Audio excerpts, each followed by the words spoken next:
Yo, what is up, guys? Joker bringing you another currency strategy for the 3.25 Settlers of Kalguur League. The other day, I was watching TPB's stream and he was running Breach for experience, and it was actually really good experience. So I want to get this character to level 100 anyways.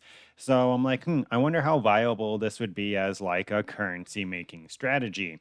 And then I went ahead and I took a look at the scarabs and I'm like, oh wow, these are all super cheap. Like all of these scarabs are like 1.5 C each in bulk.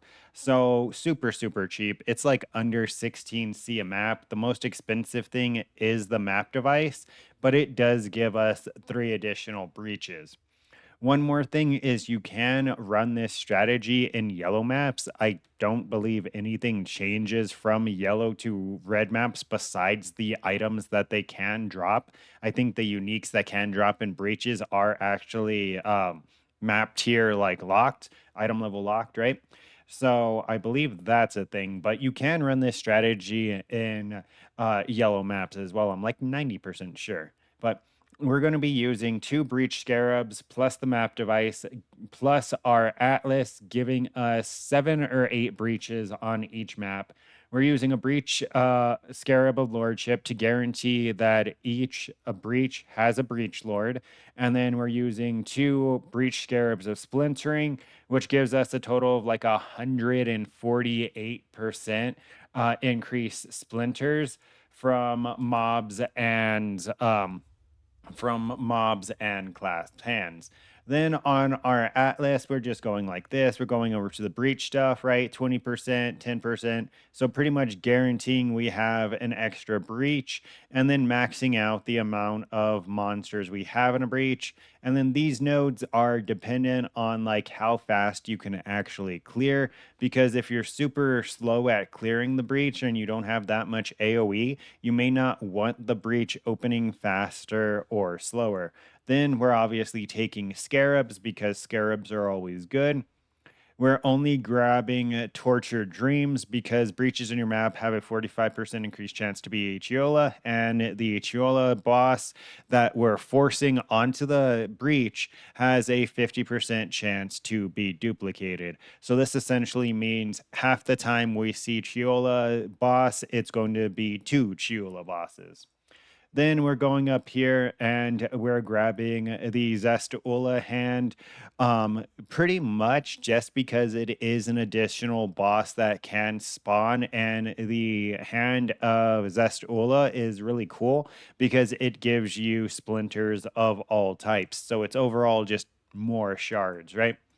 We're taking singular focus for kind of just more currency drops, because and the fact that we only want to drop certain maps, right? So we're going ahead and doing that primarily for that. We're taking eater altars. Once again, if you're doing this in yellow maps, then you're going to drop all this eater stuff and you can put those points wherever you would like. Then we're taking Power Struggle, where every grasped hand that we open has a 4% chance to spawn a boss, which means that you're going to be wanting to run over every classed hand that you do see, because every one is a 4% chance at a little bulk drop of splinters. Then we're taking the Within Their Grasp, which has the 4% chance for the splinters to turn into a breachstone, which does actually happen fairly often. And then there's that 5% chance that it turns into a flawless breachstone, which actually has happened for me. Then that pairs well with the power struggle, because this is going to be having us spawn more bosses. So this is going to just like increase the amount of breachstones that we get on average. Then we're getting Eve of Invasion. This actually has procced for me several times, where I get 10 additional breaches in a map. And when you hit 10 additional breaches in a map, they're literally just everywhere, and you leave that map with several breachstones, right? Then we're coming up here. Scarabs found are rarer, remarkable relics, right? And then we're grabbing everything besides chittering champions, because we kill the map boss, but it's not really a priority. Then we go to otherworldly artifacts. Breaches are more dense and they have a 50% chance to drop a breach unique. This paired with this paired with us trying to get as many Chiolas as possible is going to be getting us more shots at Skin of the Loyal, right? Skin of the Loyal is usually worth something. I think at base, a base Skin of the Loyal is like 50C, even if it's terrible colors. So it's always just good. Plus, it gives us increased monster density, so more mobs and more splinters.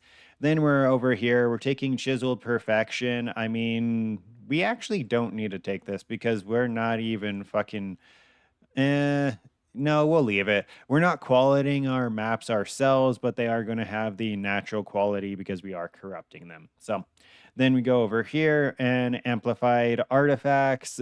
We're killing a bunch of rare mobs, so we want a bunch of scarabs. Then the natural quant will with the inside, you just always want that. We're coming over here and we're taking significant troves because unique monsters in your maps have 200% chance to drop scarabs. We're killing on average at least 8 unique mobs in every map because of our 7 breaches plus the map boss. So just giving us overall more scarabs. That's pretty much it. Once again, you can drop this, you can drop this, you can drop this. None of that is really required. It's just things that I like. You technically can drop this if you want to put the points somewhere else, and that would give you like 20 or 30 points to play with if you wanted to spec anything else in this strategy instead of just running a pure breach strategy. So we'll go ahead and we'll jump in the map and then I'll show you the increased chance, right? We have 136% more breach splinters dropped from hands, and we have 148% more splinters dropped from mobs. Once again, you want to run over every hand, and then there's our guaranteed boss right there.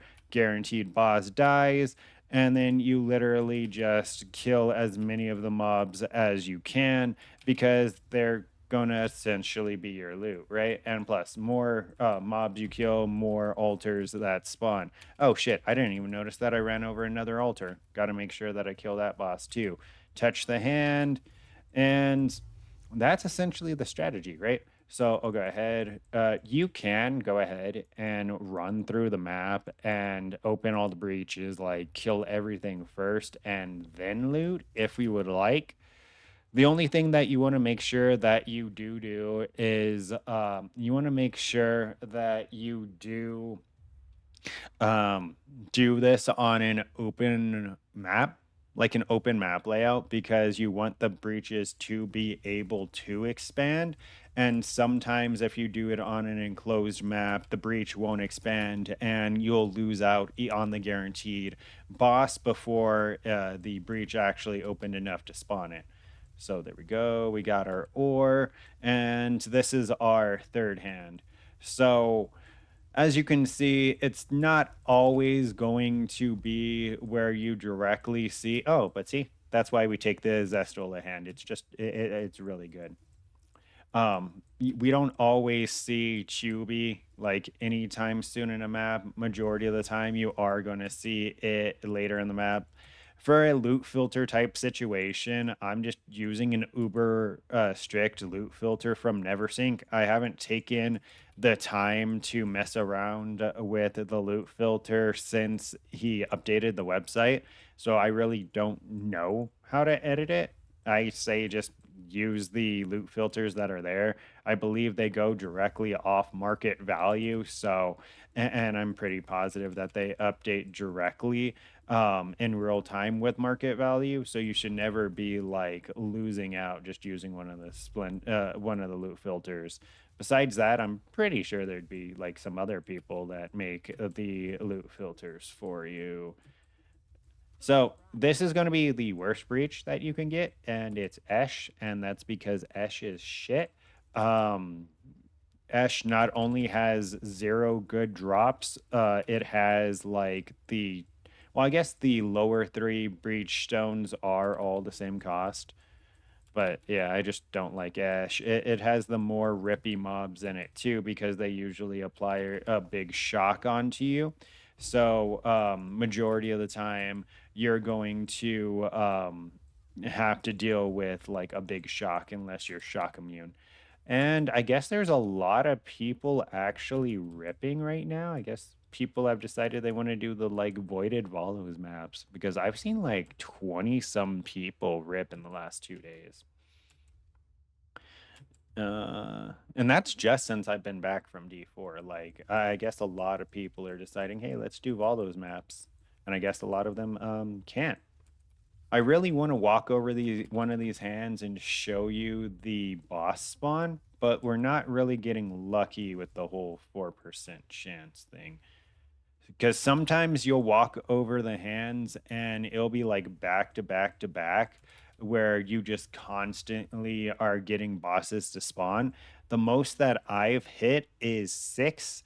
I've hit six bosses in one breach, and that's just because there was an entire row of clasped hands and I walked over them and they all spawned a boss. So I don't know what was up with it, but they all decided, hey, we want to spawn a 4% chance, which I mean, 4% back to back to back like that is probably like an insanely high like odds, right? Like what the real statistic for hitting 4% 6 times in a row is probably like 100,000 plus, right? Because it'd be 4% and then the 4% and then yeah, I don't feel like doing that math. But I feel like we hit additional breaches in this map. I really do. I feel like I've done more than seven, have I not? But then after this, real quick, I'll go ahead and show you my inventory and kind of show it's almost foolproof with like making money. It's relatively hard for you to actually lose money with the strategy because one breachstone is 11C, and out of seven breaches, you should get really close to one breachstone, right?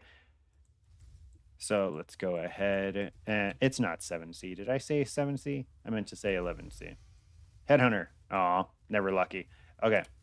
So in that map, we got a total of these are 1C each, and then we got 19 chaos there, 14 chaos there, 17 chaos there. Not really true because the stone itself sells for 11C. So we'll say this is 5C, we'll say this is 4C, and we'll say this is 3C, right? So that's 12C on its own right there. I'm gonna go ahead and run these rest of the rest of these maps, and I'll be right back. Of course, the last map didn't want to hit it at all, but this one did, right? So we ended up getting three bosses, and one of them dropped an S Breachstone. So two of the bosses dropped 11 splinters, and then, well, was it three bosses? I think it was two. I don't know. I killed it off screen, so I wasn't able to actually see it, but showing that that sustained itself just because of the fact that you got that I got the Breachstone. So he died. Okay, and back to pausing. Okay, so I dropped an IC Brothers, and I'm obviously going to be excluding that from the results because one, you only get that on Strand, and two, it's 5.2 div. So that would skew the results quite significantly if I left them in. I mean, shit, I dropped some 7 league steps, and I'm like, I don't know if I should include this because it may mess with the results. Yeah, no, we're definitely not including that. Okay, so at this point, I don't know what I'm actually going to be leaving out. Part of me says that I should exclude all three of these, but the other part of me feels like in the amount of maps that you're going to be running with the amount of mobs that you're going to be killing, you are going to get a lucky drop. Like you just kill an insane amount of mobs since you're killing 7 breach worth of mobs every map. that you are going to, on average, get a lucky drop. So I think I'm going to keep the Divine in and exclude the Enlighten and obviously the IC Brothers because that's exclusive to Strand. But I don't know about, yeah. So we'll see when I get to the price check. We only got a couple more maps. Okay, so we just finished the 20th map and we went ahead and we filtered through the loot. We ended up with a total of 21 div, but I went ahead and I filtered out a lot, right? I filtered out probably a lot more than is realistic. The IC Brothers, I said I wasn't going to count. The Enlighten, I said I wasn't going to count. The Divine probably should count. The T17 maps probably should count, right? So I went ahead and I filtered out a ton of stuff. And it shows that we have 8.5 div in the in the 20 maps that I just ran. So it cost about 2 divs for us to buy those 20 maps, right? Because it's on average that 16C per map, which really that's higher than it really is, anyways. But I wanted to go ahead and highball the cost. So if we minus the 2 div from the 8.5 div, you would be with 6.5 div worth of profit. And that's really good for 20 maps, especially with the amount of experience you get. I have an almost empty EXP bar because I am stupid and kept dying. But look at all of the breachstones that we ended up with. We ended up with a lot of breachstones. And I want to say you want to factor in at least one lucky drop. You really do. If you do this for any bulk amount of maps, you're probably at least going to drop a raw divine or something equivalent. So you'd want to add that one divine onto the profit. So it'd probably be closer to 7.5 div profit in 20 maps. But once again, I wanted to go ahead and filter out anything that I guess wouldn't really count as sellable. So I got rid of like a lot of stuff, and we still ended up with 8.5 div of profit. Primarily, I'm sorry, 6.5 div of profit, 8.5 div total. Primarily coming from the breachstones, like exclusively, right? If we go ahead and look at the breachstones, that that's pretty much what we have of just like undisputable profit because those are the breachstones. They're going to sell for those prices, if not higher. So that's pretty much the strategy for today. Well, I don't know if I'm making another video today. So that's pretty much the strategy. Don't forget to like, comment, and subscribe to stay up to date with this and future content. And until next time, take care.